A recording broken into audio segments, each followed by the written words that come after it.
Hey guys, I don't think you know the value of a good piece of work unless you actually been immersed in it.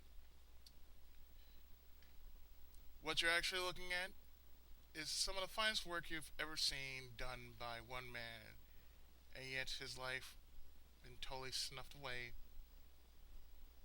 through declination of health. I'm talking about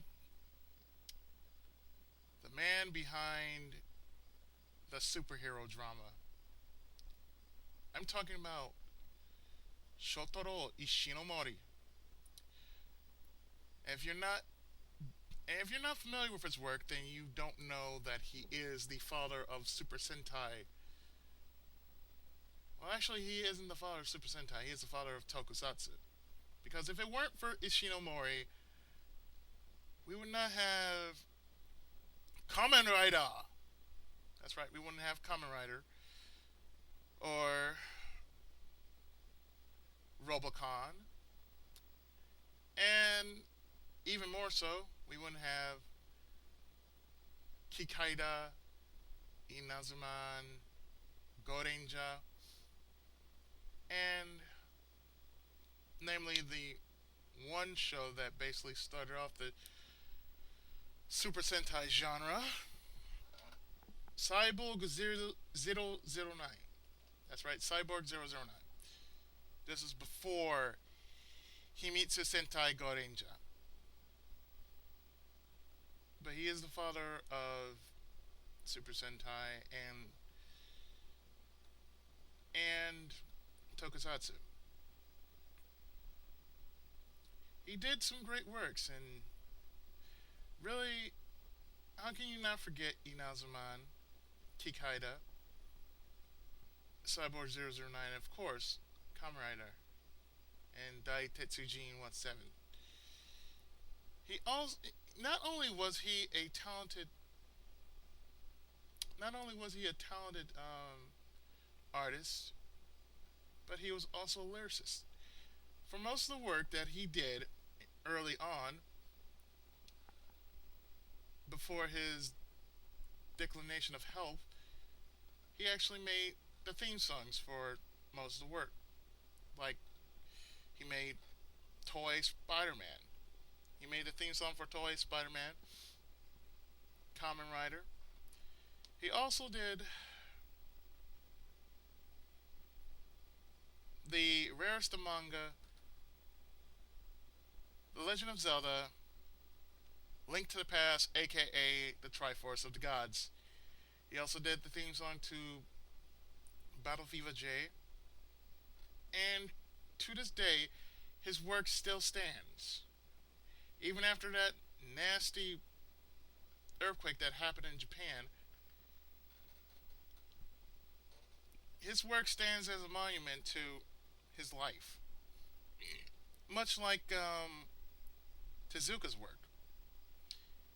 And yes, he was at one point Tezuka's student, one of the many people who looked up to Tezuka as a god. But as of course, there have been many people who look up to him, and to this day, we still love his work because most of us watch Kamen Rider. That's right, most of us watch Kamen Rider because his work is still going. Kamen Rider is still going. From Kamen Rider 1 to O's, or 4's, I think it's 4's now. And really, his work has never died, which is wonderful because, really, a guy like him should not be forgotten. It's been about over 10 years since his passing. He died in 1998 because of, well, his health was declining. He starred in various roles. I believe he starred in many many different versions of Kamen Rider. I'm pretty sure he was in Kamen Rider 1, Kamen Rider Black RX, and Shin Kamen Rider.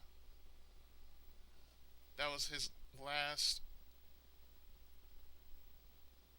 That was his last appearance on TV. That was yeah. Shin Kamen Rider was his last appearance on TV, but yet the man still lived on. To be honest, I of all people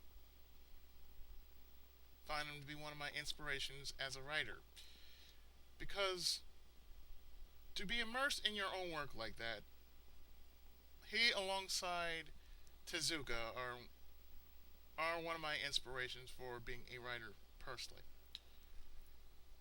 And there's something else that ought to be seen because really it goes without saying the work he does is just it's just awesome.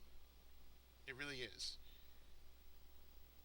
So let's not forget that Super Sentai, or rather should I say over here as Power Rangers, yeah, let's not forget where Power Rangers originally came from.